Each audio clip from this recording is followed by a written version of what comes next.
I need your advice on troubleshooting a refrigerator water dispenser. I'm assuming you paid your water bill. Yes, and I do not want to pay a massive repair bill on top of that. See if the water line running through the freezer is blocked by ice. That could stop the water from flowing or leave it sputtering until the warmer water coming through melts the ice constriction.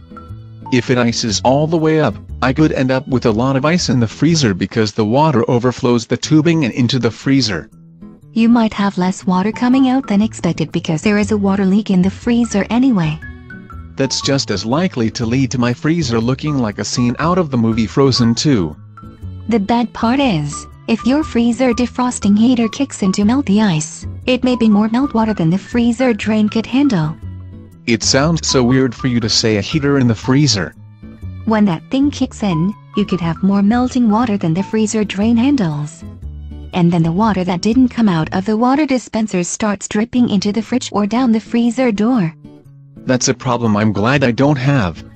I'd also ask if the ice maker is working.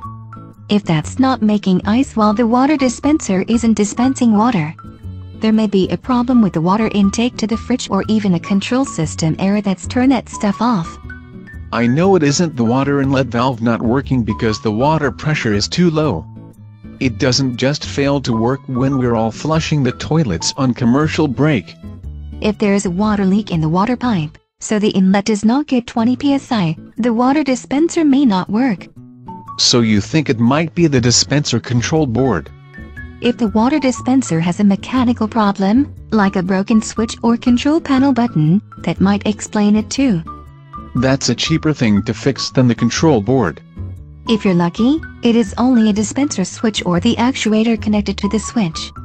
I can check the switch via an ohmmeter. If there's continuity, continue looking for other causes. If it does not have continuity, then you know it is only the switch that needs to be replaced. That might even be something I could replace myself. You can also try changing the water filter yourself, since many water dispensers will stop running when that's clogged.